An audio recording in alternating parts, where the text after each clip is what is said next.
Hello மக்களே, வணக்கம். எல்லோரும் எப்படி இருக்கீங்க? எல்லாருக்கும் என்னோடய தீபாவளி விஷஸ். ஸோ கொஞ்சம் ஒரு ஒரு 2-3 நாளாக நான் வீடியோ போடலை. I am so sorry. ஏன்னா தீபாவளினால் எங்கள் வீட்டு சைட்லலாம் பட்டாசு வெடிக்கிறானுங்களா இல்லை இருக்கிற பில்டிங்க்கு பாம்பு வைக்கிறானுங்களானே தெரியல, அந்தளவுக்கு சவுண்டு. ஸோ நான் இதில் என்ன தான் மைக்கே வச்சு ரெக்கார்ட் பண்ணியிருந்தாலும் பின்னாடி வெடிக்கிற வெடி சவுண்டு நல்லா கேட்டு காது கிழிச்சிருக்கோம். நான் பேசுகிறது ஒன்றும் தெரிஞ்சிருக்காது. அதனால தான் நான் ரெக்கார்ட் பண்ணலை, வீடியோஸ் எதுவும் போடலை நான். ஸோ இப்போ தீபாவளி முடிஞ்சிருச்சு. இருந்தாலும் பட்டாசு வெடிப்பாங்க. இப்போ மழை பெய்கிறதுனால ஏன் நல்ல நேரம் யாராலையும் வெடிக்க முடியலை. அதனால் சரி, நம்ம வீடியோ போடுறதுக்கு ஸ்டார்ட் பண்ணுவோம் அப்படின்னு சொல்லிட்டு நான் பேச ஆரம்பிச்சிட்டேன். ஸோ நீங்கள் எல்லோரும் தீபாவளி நல்லபடியாக சேஃப் அண்ட் சவுண்டாக நல்லா ப்ளே பண்ணியிருப்பீங்க, நல்லா என்ஜாய் பண்ணியிருப்பீங்கன்னு நம்புகிறேன். எல்லார் வீட்லேயும் நிறைய மெமரிஸ் இருந்திருக்கும். ஸோ அதே மாதிரி தான் நம்ம பிக் பாஸ் வீட்லேயும் மறுபடியும் பயங்கரமாக இந்த ஒரு 4 நாள் சரியான சம்பவம் பண்ணி வச்சுருக்காங்க வீட்டில். அதெல்லாம் பேசுகிறதுக்கு என்கிட்ட நிறைய கிடக்குது. ஸோ என்னோடய பாயிண்ட் ஆஃப் வியூவை கொட்டுறதுக்காக நான் வந்துட்டேன். இப்போது நம்ம வீடியோக்குள்ளே போகிறதுக்கு முன்னாடி மறக்காமல் நம்ம ப்ரொஃபைலில் நம்ம அக்கௌண்ட்டை ஃபாலோ பண்ணிக்கோங்க, சப்ஸ்கிரைப் பண்ணுங்கள், லைக் பண்ணுங்கள், கமெண்ட் பண்ணுங்கள். அப்புறமா பெல் பட்டனையும் கிளிக் பண்ணிக்கோங்க. மறக்காமல் கமெண்ட்ஸில் நான் என்னென்ன சொல்லணும், உங்களோட கருத்துக்களையும் நீங்கள் கண்டிப்பாக தெரிவிக்கலாம். ஓகே, ஸோ இப்போ நம்ம வீடியோக்குள்ளே போகலாமா?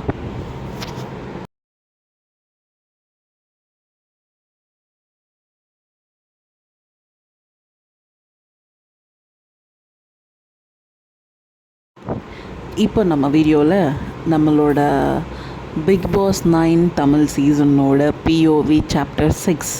ஸோ வெற்றிகரமாக 6 சாப்டரை நம்ம அன்லாக் பண்ணிட்டோம். ஸோ அதாவது என்னோடய பிஓவி சாப்டர் நான் சொல்லிகிட்ருக்கேன். இந்த 6 சாப்டருமே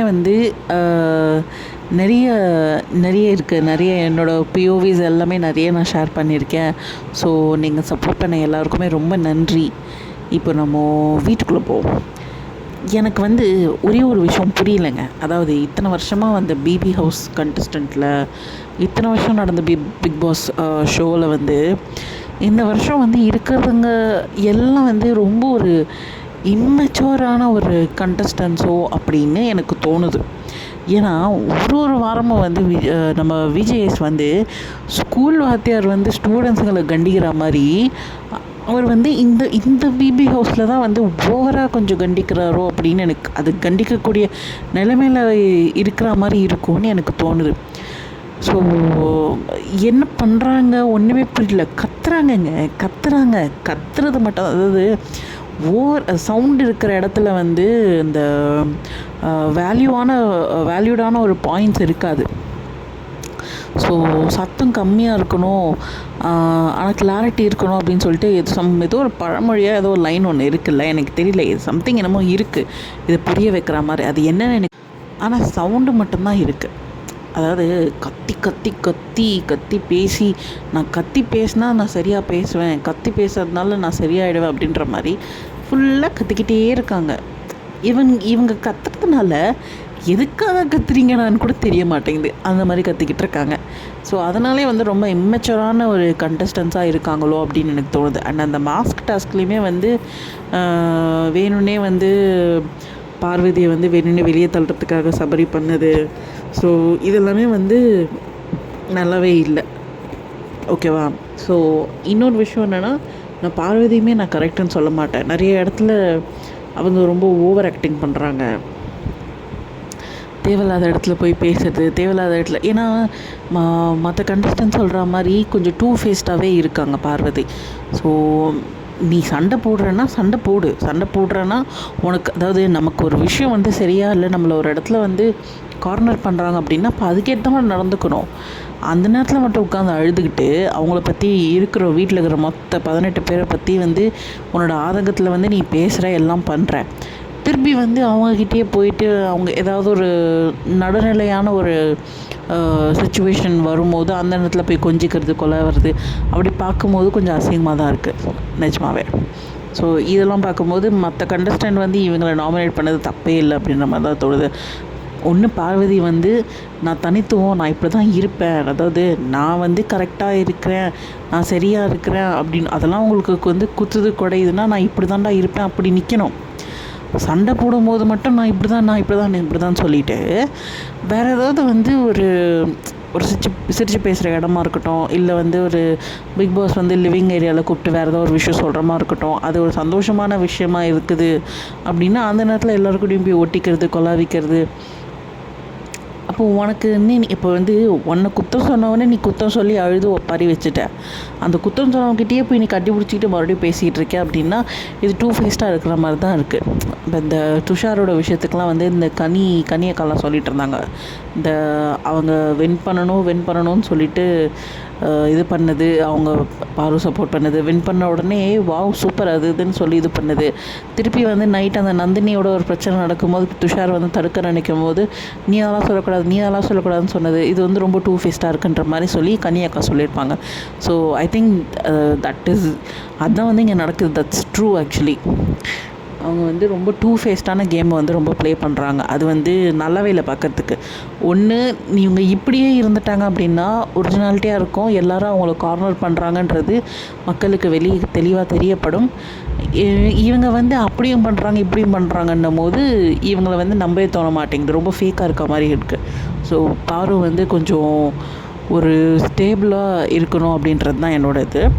அண்டு கம்மிங் டு நம்ம திவாகர், நம்ம வாட்டர்மெலன் ஸ்டார் அண்ட் வினோத்தோட காம்போ வந்து அட்டகாசமாக இருக்குது. சீரியஸ்லி என்னது நம்ம சோஷியல் மீடியாவில் அது எல்லாத்துலேயும் வந்து பயங்கரமாக பரவிட்டு இருக்குது. அண்டு நம்ம விஜேஸ் கூட வந்து அதை பாராட்டிட்டார், நல்லா இருக்குது. அது வேறு சொல்லிட்டார் வேறெல்லாம் போகுதுன்னு. இப்போ அவங்க 2 பேரோட அட்டகாசம் இன்னும் கொஞ்சம் ஜாஸ்தியாகும். தெரியாமல் பண்ணதெல்லாம் இப்போ தெரிஞ்சே பண்ணுற மாதிரி நிறைய நடக்கும். அண்டு ஆதிரை அண்ட் கம்ருதீன் அவங்களுக்கு வெளியே ஒரு ஹிஸ்ட்ரி இருக்கிறதுக்கு வாய்ப்பு இருக்கலாம். நம்ம எதுவுமே ஷுவராக சொல்ல முடியாது. ஒரு வேளை இருக்குமோ அப்படின்றத மட்டும்தான் நம்மளால் வைக்க முடியும் அப்போதைக்கு. ஸோ அவங்க 2 பேரும் அந்த பர்சனல் விஷயத்தை வீட்டுக்குள்ளே கொண்டு வர்றதுன்றது நல்லா இல்லை. ஏன்னா எல்லாருக்குமே இண்டிவிஜுவலாக எல்லாருக்குமே பர்சனல் லைஃப்னு ஒன்று இருக்கும். சொல்ல முடியாத விஷயங்கள்னு நிறைய இருக்குது. மீடியாக்குள்ளேயே அவங்க இருந்தாலுமே, அவங்க ஒரு பப்ளிக் ஃபிகராகவே இருந்தாலுமே அவங்க எல்லாத்தையுமே நம்ம சொல்லணும்னு அவசியம் இல்லை.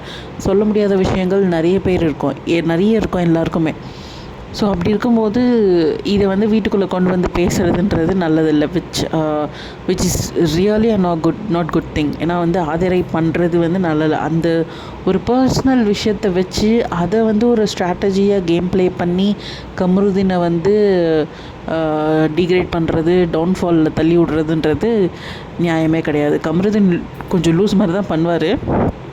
அவருமே வந்து சும்மா இருக்க மாட்டுறாரு, அப்பப்போ ஏதாவது ஒரு லூஸ் ஸ்டாக் விட்டுறாரு. ஆனால் ஒன்றும் வர விஜேஎஸ் கிட்ட திட்டு வாங்குறதே அவருக்கு வேலையாக இருக்குது. அவர் என்ன பண்ணுறதுனே தெரில, சும்மாவே இருக்க மாட்டுறாரு அவர் ஒன்று. ஸோ ஆக்சுவலி போன வாரத்துக்கு கம்பேர் பண்ணும்போது நம்ம பிஆர் வந்து நிறைய திருந்திருக்காரு, ரொம்ப பொறுமையை கையாளுறாரு, திருந்திருக்காரு. அவர் வேறு என்னமோ பிளான் பண்ணுறாருன்னு நினைக்கிறார். ரொம்ப சைலண்ட்டாக இருந்து அதாவது நம்ம இந்த ஆட்டோவாமை நம்பிடலாம், அந்த புஸ்வானத்தை நம்ப முடியாதுன்னு சொல்லுவோம் பார்த்தீங்களா. நல்லா நீ புஸ்வானம் வந்து நல்லா தான் நீ வந்து புஷ்ஷுன்னு வந்துட்டுருப்பேன், திடீர்னு சைலண்ட் ஆகும், அது கிட்ட போனால் டமல் வெடிச்சிடும். ஸோ அந்த மாதிரி இந்த திடீர்னு சைலண்ட் ஆகிற புஸ்வானத்தை நம்ம நம்பவே முடியாது. அது எப்போ வெடிக்கும் என்னன்றது தெரியாது. அது நம்மளுக்கு பார்த்தா தான் தெரியும் போக போக. அண்டு அப்சரா வந்து வெளியே போயிட்டாங்க. ஸோ அது கொஞ்சம் டிசப்பாயிண்டடாக தான் இருக்குது. ஏன்னா நான் வந்து ஃபஸ்ட்டு வீடியோலேருந்து நான் சொல்லிகிட்ருப்பேன் அப்சரா மேலே எனக்கு ஒரு எக்ஸ்பெக்டேஷன்ஸ் இருக்குது அப்படின்னு. ஏன்னா அவங்க அந்த ஒரு திருநங்கை சொசைட்டி அந்த மாதிரி ஒரு இதுலேருந்து வந்திருக்காங்க. ஸோ நிறைய வந்து ஒரு அவேர்னஸ் இருக்கும். அவங்க வந்து நிறைய ஒரு இன்ஸ்பிரேஷனாக இருப்பாங்க. இனிமேல் வர எந்த திருநங்கை யாருக்கெல்லாம் அந்த திருநங்கை ஆக போகிறாங்கன்ற உணர்ச்சி இருக்கிறவங்களுக்கு கூட தைரியமாக அதை வெளியே சொல்கிறதுக்கு வந்து ஒரு உதாரணமாக இவங்க இருப்பாங்க. அதே மாதிரி அதை சப்போர்ட் பண்ணுற பேரண்ட்ஸ் அண்ட் ஃபேமிலி வர்றதுக்கு நிறைய வாய்ப்பு இருக்குது. ஸோ இதனால் வந்து இவங்க வந்து ஒரு நிறைய எடுத்துக்காட்டாக இருப்பாங்க அப்படின்னு சொல்லிட்டு தான் ரொம்ப எக்ஸ்பெக்டேஷன் பண்ணேன். இப்போது ஒன்றும் கெட்டு போகல, எல்லாமே நல்லபடியாக தான் நடக்குது. என்ன அவங்க சீக்கிரமாக வெளியே போனது கொஞ்சம் வருத்தம் தான். பட் ஓகே, பிக் பாஸ்லேருந்து வெளியே வந்த ஒரு அப்சரா ஒரு திருநங்கை இருக்கிறாங்க அப்படின்னும் போது கண்டிப்பாக இந்த நேம் வந்து அவங்களுக்கு நல்லபடியாக ஒரு நல்ல ஃப்யூச்சர், நல்ல பெஸ்ட்டு பாத்தை வந்து கொடுக்கும். அதுக்கு அவங்களுக்கு நல்ல best wishes. So and coming to Viyana and இன்னொருத்தர் வந்து நம்ம கலையரசன். ஸோ இவங்கெல்லாம் வந்து இருக்கிறதே தெரிய மாட்டேங்குது. Also Arora and Vikram. So இவங்க வந்து விக்ரம் கூட ஓகே, ஓரளவுக்கு ஓகே. பட் ஆனால் வியானாவும் அரோராவும் கலையரசன் இவங்க 3 பேர் வந்து தெரியவே மாட்டேங்குது இப்படி ஒரு கண்டஸ்டண்ட் இருக்காங்க அப்படின்ட்டு. முதல்ல அவங்களுக்கு என்ன டேலண்ட் இருக்குது, என்ன பண்ணுவாங்க? பேருக்கு வந்து நான் மாடல்னு சொல்லிக்கிறாங்க. எதுக்கு, என்ன பண்ணுறாங்க அப்படி? அதுவும் எதுவும் தெரிய மாட்டேங்குது. அட்லீஸ்ட் வந்து சண்டை எனக்கு வந்து என்ன தோணுதா, இந்த மாதிரியே வந்து எல்லோரும் சொல்கிறதுனால, அதாவது நம்ம பிக் பாஸ் ஆகட்டும், நம்ம விஜேஎஸ் ஆகட்டும், உள்ளே இருக்கிற கண்டஸ்டண்ட் ஆகட்டும், எல்லோரும் வந்து உங்களுக்கு என்ன டேலண்ட் இருக்குதுன்னு தெரியல, நீங்கள் வெளியே தெரிய மாட்டீங்கன்னு இப்படி சொல்கிறதுனால அரோராவும் வியானாவும் வந்து ஒரு அர்த்தமே இல்லாத சண்டையை போடுற மாதிரி இருக்குது. தேவையில்லாத இடத்துல வந்து பேசுகிறது, தேவையில்லாத கருத்துக்களை கொட்டுறது. ஏமா அதுக்கும் இதுக்கும் சம்மந்தமே இல்லைம்மா அப்படின்ற மாதிரி தோணுது. ஸோ அவங்க ட்ரை பண்ணுறாங்க. பட் ஆனால் வந்து அது கரெக்டாக ட்ரை பண்ணாங்க அப்படின்னா பெட்டராக இருக்கும் ஆக்சுவலி. அண்டு துஷாரோட தலை பதவி வந்து பறிக்கப்பட்டது. ஸோ அது வந்து என்னை கேட்டால் நியாயமானது தான். அது பண்ணி தான் ஆகணும், வேறு வழி இல்லை. ஏன்னா he is really unfit to be a leader. அவன் துஷார் என்னங்க பண்ணுறாங்க? ஒன்றும் பண்ணுறது கிடையாது. சும்மா ஒரு சின்ன குழந்தை கையில் வந்து கண்ணாடியை உடைக்காதம்மா, பத்திரமா பார்த்துக்கோ அப்படின்னு சொல்லிட்டு கண்ணாடி கிளாஸை கொடுத்த மாதிரி இருக்குது.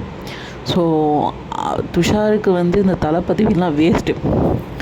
He maybe won the task for அந்த தலை பதவிக்காக. பட் ஆனால் வந்து he is really unfit to be a leader. ஒன்றுமே பண்ண மாட்டேறான். சும்மா வந்து அரோரா பின்னாடியே சுற்றிக்கிட்டு இருக்கான். அவங்களால என்ன பண்ண முடியும்? துஷார் வந்து ரொம்ப பொறுமையான ஒரு டைப்பு தான், இருக்கட்டும். ஆனால் தலைப்பதவிக்கு அதெல்லாம் இல்லை. தலைப்பதவிக்கு நம்ம நிறைய பேசணும் அண்டு சண்டை போடணும். சண்டை போடுற இடத்துல விலக்கி விட தெரியணும், பொறுமை இருக்கணும், முதல்ல லிசனிங் ஸ்கில் ஜாஸ்தியாக இருக்கணும். இதெல்லாம் இருக்கணும். இதெல்லாம் வந்து ஆக்சுவலாக யாருக்கு இருக்குதுன்னா சபரிக்கு இருக்குது. சபரி வந்து லைட்டாக விஷம்தான், இல்லைன்னு சொல்ல மாட்டேன் நான். கனியக்காவுக்கு இருக்குது. பட் ஆனால் கனியக்கா வந்து ரொம்ப பயஸ்டாக பிஹேவ் பண்ணுவாங்க. அவங்களுக்கு எதுக்கு இப்போ போச்சுன்னே தெரியல. அவங்க கண்டிப்பாக வந்து சூப்பர் டீலக்ஸ்க்கும் பிக் பாஸ் ஹவுஸ்க்கும் பயஸ்டாக தான் இருப்பாங்க. அவங்க வந்து பயங்கரமான ஒரு பாய்சனுக்கெல்லாம் ஒரு பெரிய பாய்சன். க்யூட் அப்படின்னு நினச்சிட்டு நிறைய விஷயம் அவங்க பண்ணுறதெல்லாம் வந்து கொஞ்சம் இரிட்டேட் ஆகுது. என்ன பண்ணுறது? அண்டு இன்னொருத்தர் வந்து நம்ம ஆஸ் யூஷுவல் நம்மளோட வாட்டர்மெலன் ஸ்டார் வந்து தேவையில்லாத ஆக்டிவிட்டீஸ் நிறைய பண்ணுறாரு. கேஸ் ஆக போகுதுன்னு நினைக்கிறேன். நான் என்ன சொல்கிறேன்னு உங்களுக்கே தெரியும். அதெல்லாம் கொஞ்சம் அவர் அவாய்ட் பண்ணணும். ஏன்னா அவர் ஹிட் ஆகிட்டு வராரு இப்போது. இந்த நேரத்தில் இந்த மாதிரி சில வேலைகள்லாம் வந்து பண்ணாமல் இருக்கலாம். அதுக்கு தான் வந்து நம்ம சபரிலாம் கூப்பிட்டு கூட அட்வைஸ் பண்ணியிருக்காரு. எந்த அளவுக்கு அது எப்படி போக போகுதுன்னு தெரியலை. அடுத்த வாட்டி இருக்கிற எலிமினேஷன் ரவுண்டில் வந்து யார் போனால் நல்லாயிருக்கும்னு என்னை கேட்டால் நம்ம ரம்யா அக்கா போனால் நல்லாயிருக்கும். ஏன்னா அவங்க வந்து ரொம்ப இன்டீசெண்டாக பிஹேவ் பண்ணுறாங்க. அண்டு நிறைய ஆக்டிங் ரொம்ப பக்கா ஃபேக்கு. இந்த கால் உடம்பு சரியில்லைன்னு அப்புறம் எதுக்குப்பா பேஷண்ட்டெல்லாம் வீட்டுக்குள்ளே உட்கார வச்சுருக்கீங்க, அந்த மாதிரி தான் இருக்குது சீரியஸாகவே. ஸோ இதெல்லாம் வந்து பண்ணாமல் இருந்திருக்கலாம். என்னை கேட்டால் வந்து நந்தினி போகும்போதே இந்த ரம்யாவை அனுப்பி விட்டுருக்கலாம். அதுதான் பெஸ்ட்டு. அதுவும் இல்லாமல் அவங்க மற்ற நேரத்துக்கு, அதாவது அந்த குத்துங்களில் மட்டும் வந்து ஓடி போய் குத்துனாங்க. அப்போ மட்டும் அவங்களுக்கு கால் வலிக்கலாம். மற்ற நேரம் மட்டும் கால் வலிக்குதுன்றது ரொம்ப ஃபேக்காக இருக்குது. அதான் அவங்க நம்ம இந்த வினோத் கூட சொல்லியிருப்பார். நிறைய நேரம் வந்து இந்த எந்த காலில் வலின்றதே தெரியாமல் வினோத்தா கலையரசன் யாரோ ஒருத்தவங்க சொல்லியிருப்பாங்க. எந்த காலில் வலி இருக்குன்றதே தெரியாமல் வலிக்கிற மாதிரி நடந்து போயிட்டுருக்காங்க. அந்த மாதிரி அவங்க நடிக்கிறாங்கன்றது ரொம்ப பச்சையாக தெரியுது. அதுவும் இல்லாமல் வந்து அவங்க நடந்துக்கிற விதம், சண்டை போடும்போது பேசுகிறது அதெல்லாமே வந்து ரொம்ப அநாகரிகமாக இன்டீசெண்டாக இருக்குது. ஸோ இது நம்ம வாட்டர்மெலன் ஸ்டார் கூட சொல்லியிருப்பார். அதனால் அவங்க போனால் பெட்டராக இருக்கும் அப்படின்னு தோணுது. அண்டு கேப்டன்சிக்கு வந்து கனியக்கா விட என்னை கேட்டால் சபரி இருக்கணும் அண்ட் பார்வதி இருக்கணும். I know like every one வீட்டில் இருக்க எல்லோரும் வந்து பார்வதியை கார்னர் பண்ணுறாங்க. வாட் இஃப் ஷீ பிகம்ஸ் தலை? எப்படி இருக்கும்? கார்னர் பண்ணுறது ஒரே ஒரு புள்ளி அது வந்து தலையாச்சு அப்படின்னா இந்த கார்னர் பண்ணுற மூஞ்சிங்கெல்லாம் வந்து எப்படி பிஹேவ் பண்ணும்? அப்படியே வந்து பல்ட்டி அடித்து செயின் செக் அடிப்பாங்களா அப்படியே மாறி, இல்லை கார்னர் பண்ணிகிட்டே இருக்கிற அந்த வேலையை அப்படியே கண்டினியூ பண்ணுவாங்களா? அதை வச்சு நம்ம தெரிஞ்சுக்கலாம். ஸோ இது கொஞ்சம் வந்து இன்னும் சுவாரஸ்யமாக மாற்றி விட்டுரும், கேமே மொத்தமாக மாற்றி விட்டுரும். ஏன்னா வந்து பார்வதியை தான் கார்னர் பண்ணுறாங்கன்றதே எல்லாம் தெரிஞ்சிச்சு. இப்போது லக்கிலி வந்து கமருதீன் வந்து பார்வதி சைடில் இருக்காப்புல. அவர் அப்படியே வந்து பார்வதி கூட இருக்கார். அவங்க 2 பேருக்குள்ளே வந்து ஒரு சிங்க் போயிட்டுருக்கு. அண்டு இந்த எஃப்ஜேவும் ஆதையும் வந்து அவங்க அந்த ரேம்ப் வாக்லேயும் வின் பண்ணிட்டாங்க. ஸோ அவங்க 2 பேரும் என்ன பிளான் பண்ணி போயிட்டுருக்காங்கன்னே தெரியல. எஃப்ஜே வந்து ஒரு நேரம் நல்லா இருக்கார், ஒரு நேரம் லூஸ் மாதிரி நடந்துக்கிறாரு. அது இந்த ஆதிரைக்கு புரியலை. அது இல்லாமல் ஃபுல்லாக எஃப்ஜே என்ன பண்ணுறாரோ அதை வச்சு தான் மூவ் பண்ணணும் அப்படின்னு சொல்லிட்டு ஆதிரை ஒரு பக்கம் பண்ணிகிட்ருக்காங்க. அவங்க வந்து இண்டிவிஜுவலாக அவங்க விளையாட வந்தாங்களா, இல்லை எஃப்ஜே பண்ணுறதை பார்த்து எஃப்ஜே பின்னாடியே போகணுன்னு சொல்லிட்டு இருக்கிறாங்களான்றதும் தெரியலை. அண்ட் அதை தவிர்த்து நம்ம சொல்லணும் அப்படின்னா நம்ம இந்த அரோரா வந்து சரியான அழுமுஞ்சாக இருக்காங்க. எதுக்கு அவங்க அழுகுறாங்கன்னே தெரியல. அவங்களோட நம்ம வெளியே இருந்த வரைக்கும் அவங்க லைஃப்பை பார்த்தா நான் ரொம்ப ஜாலி, நான் ரொம்ப வந்து கெத்து அப்படின்னு ரொம்ப போல்ட் அப்படின்ற மாதிரி அவங்க இருந்தாங்க நம்ம சோஷியல் மீடியாலெலாம் பார்க்கும்போது. பட் ஆனால் இந்த பிபி ஹவுஸ்குள்ளே வந்து பார்த்தா அவங்க அப்படியே ஆப்போசிட்டாக இருக்காங்க. எல்லாத்துக்கும் அழுதுகிட்டு, எல்லாத்துக்கும் சோகமாயிட்டு, யாரையாவது டிபெண்ட் பண்ணியே இருக்கிறது. அண்ட் அவங்க வந்து அவங்களும் ஒரு சில்மிஷம்லாம் பண்ணுறாங்க. ஒரு பொண்ணாக நானும் வந்து இதெல்லாம் மறுக்கக்கூடாது. நான் வந்து ஆம்பளைங்களை மட்டுமே நம்ம சொல்லக்கூடாது இல்லையா? பொண்ணுங்க தப்பு பண்ணாலும் தப்பு தான். அப்படி இருக்கும்போது அவங்க பண்ண சில விஷயம்லாம் வந்து கொஞ்சம் வந்து நம்ம கொஞ்சம் இல்லை நிறையவே வந்து கொஞ்சம் அசிங்கமாக தான் இருக்குது. பட் ஸ்டில் அவங்க அதை மாற்றிக்கிறோம். என்ன பண்ணுறாங்கன்னு தெரியல. அண்ட் ஸோ இதெல்லாம் தான் இவ்வளோ என்னோடய பிஓவிஸ். ஆக்சுவலி எனக்கு ஒரே ஒரு விஷயம் பிளாங்காக என்ன தோணுது அப்படின்னா, ஒரு சுவாரஸ்யமே இல்லை இந்த பிக் பாஸ் இந்த டைம் இருக்கிற கண்டஸ்டன்ஸ். அதாவது நான் முதல் வீடியோவில் சொல்லியிருப்பேன், ஒரு மாதிரி ஃப்ரெஷ் டேலண்ட்ஸ், ஃப்ரெஷ் மைண்டு அந்த மாதிரி ஒரு கண்டஸ்டண்ட்டாக சூஸ் பண்ணி எடுத்திருக்காங்க அப்படின்னு சொல்லி நான் சொல்லியிருக்கேன். ஸோ ஆனால் அது எந்தளவுக்கு ஒரு ஃபெயிலியர் அப்படின்றது இந்த 2வது வாரத்தில் தெரியுது. அஃப்கோர்ஸ் இன்னும் நிறைய டைம் இருக்குது. பட் ஆனால் வந்து ஒரு 15 days ஆகியும் வந்து ஒரு சுவாரஸ்யம், ஒரு அப்படியே அந்த ஒரு க்யூரியாசிட்டி, எக்ஸைட்மெண்ட். முன்னாடிலாம் வந்து இந்த பிக் பாஸ் ஷோ ஆரம்பிக்குதுன்னாலே இந்த அப்படி நான்லாம் முன்னாடியே போய் டிவி முன்னாடி உட்காந்துப்பேன். அப்படி இருக்கும், அவ்வளோ ஒரு ஆர்வம் இருக்கும். எங்கன்னா வெளியே போகணுன்னு பிளான் போட்டால் கூட, ஐயோ நைட்டு 9:30 மணிக்கு பிக் பாஸ் போடுவானே அதுக்குள்ளே வீட்டுக்கு வந்துடணும் அப்படின்ற மாதிரி பிளான் போடுவேன் நான்லாம். அந்தளவுக்கு ஒரு இன்ட்ரெஸ்டிங்காக இருக்கும். அவ்வளோ ஒரு க்யூரியாசிட்டி, சுவாரஸ்யம் அவ்வளோ இருக்கும். அந்த கிரேவ் அப்படி இருக்கும். ஐயோ பார்த்தே ஆகணும் பிக் பாஸ் எல்லாம் அப்படின்ட்டு. அந்த சீசன்லாம் முடிஞ்சதுக்கப்புறம் ரொம்ப ஃபீல் பண்ணுவேன் நான்லாம். இந்த நேரத்துக்கு 9:30 மணிக்கு நம்ம பிக் பாஸ் பார்த்துட்ருப்போம்ல அப்படின்ற மாதிரி இருக்கும். ஸோ அந்த மாதிரி ஒரு ஃபீலை வந்து இந்த சீசன் கொடுக்கலையோ அப்படின்னு எனக்கு இப்போ தோணுது. 2 வாரமாக இருக்குது இருந்தாலும். ஆனால் இந்த 2 வாரம் வந்து அதுக்கு முன்னாடி வந்த பிக் பாஸ்லலாம் வந்து இந்த மாதிரி ஃபீல் ஆனது இல்லைல்ல. டே 1லேருந்தே வந்து அந்த ஒரு இன்ட்ரெஸ்ட் எப்பயுமே இருக்கும்.